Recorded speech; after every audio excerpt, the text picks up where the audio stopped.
Hey there! Today we're gonna pick a legato exercise.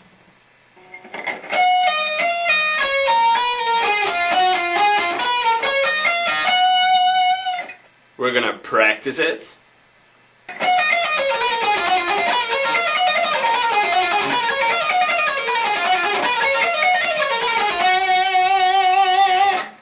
We're gonna add yet another finger.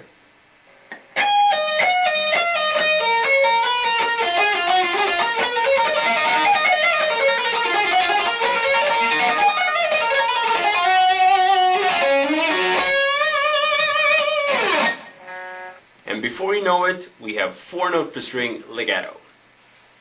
Howdy, Chris here. Today we're going to go through a kind of quick tip which will hopefully help you get started with legato. And we're mainly going to be focusing on doing pull-offs.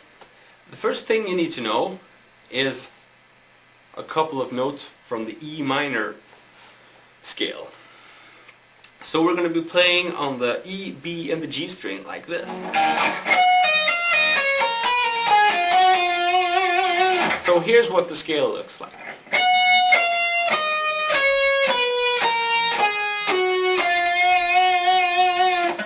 We're not going to be playing the whole E minor scale box on the 12th fret. We're just going to be playing on these 3 strings.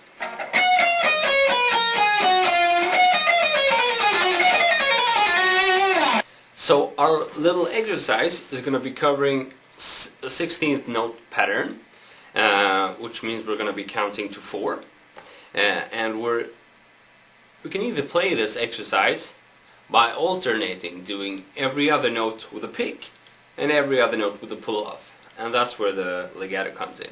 Now we can also, as usual, skip the whole picking thing.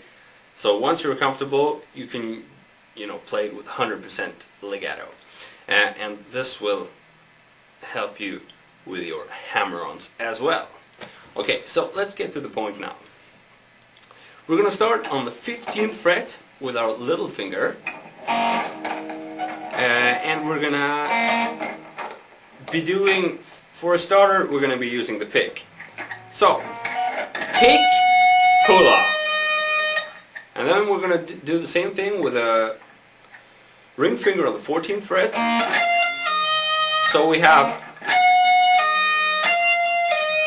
Now just that is a great exercise to get started with pull-offs.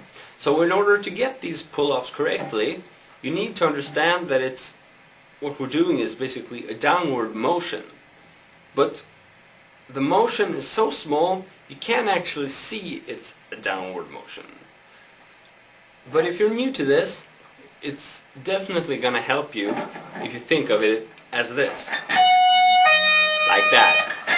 You don't have to move your whole arm like I did. Okay? Now, once you get used to that, you're just going to be doing a tiny downward motion. But it's still there, and that's basically how you pluck the string with your left hand.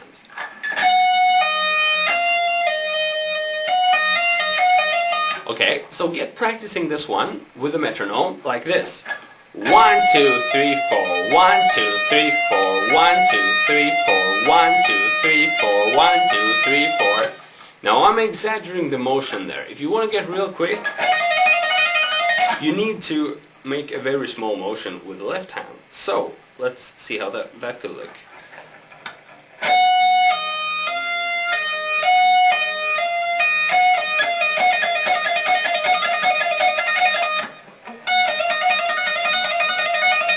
Now let's continue with this pattern over to the B string. Now we're going to apply this pattern to the 15th fret, the 13th fret and the 12th fret. So what we did earlier was this. Now we're going to be doing, when adding them together, we start getting something that almost sounds like a run. Okay, the last thing I just showed you was this.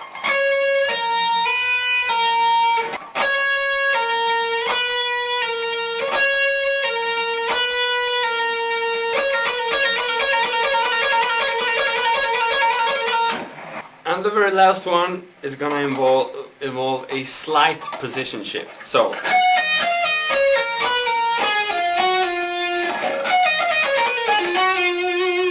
starting on the 14th fret.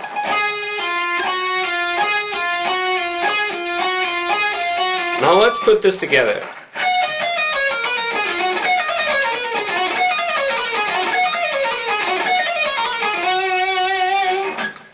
Let's practice this to a metronome.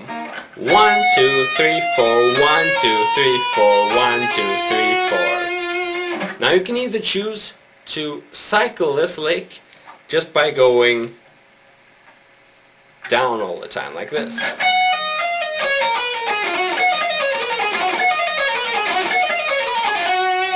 Or you could choose to go both down and up, like this.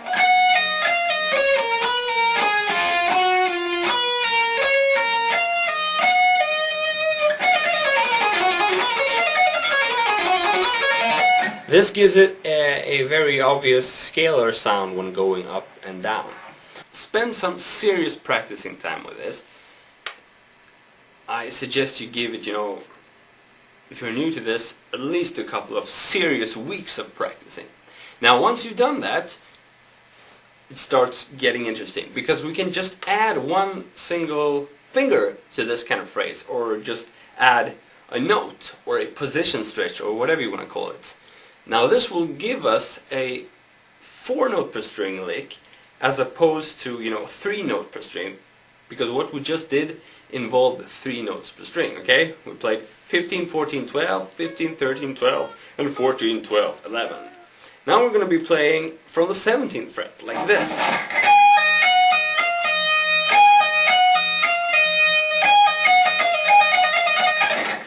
Okay, so if we speed it up, we get this.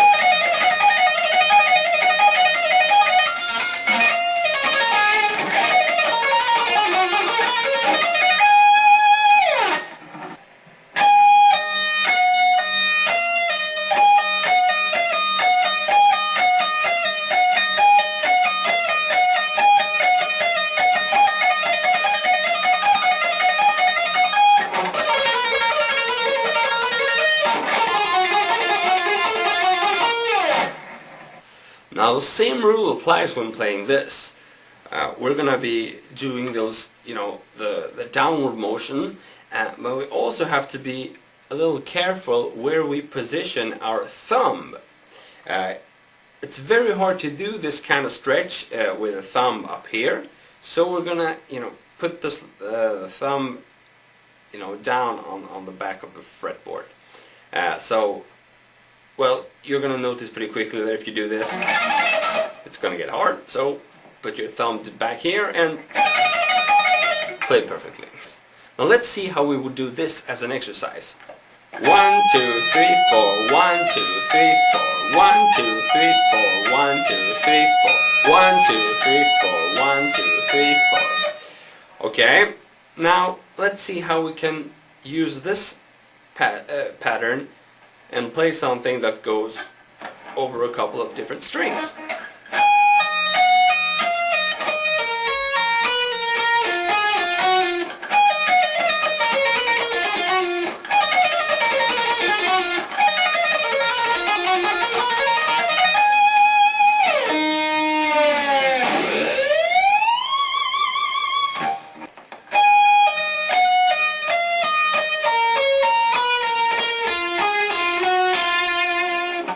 On the E string we get this. On the B string we get this. And on the G string we get this.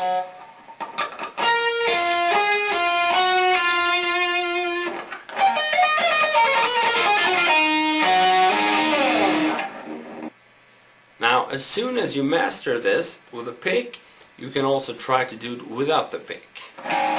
So we get this.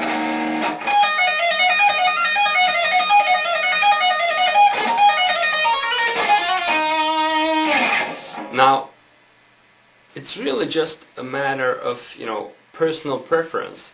If you want to go for the semi-legato version, which includes the pick, or if you want to go for the 100% legato version. You will find that using the pick can give it a bit more of a punch and a bit more of control, while using the 100% legato version gives it a bit more, fluid feel.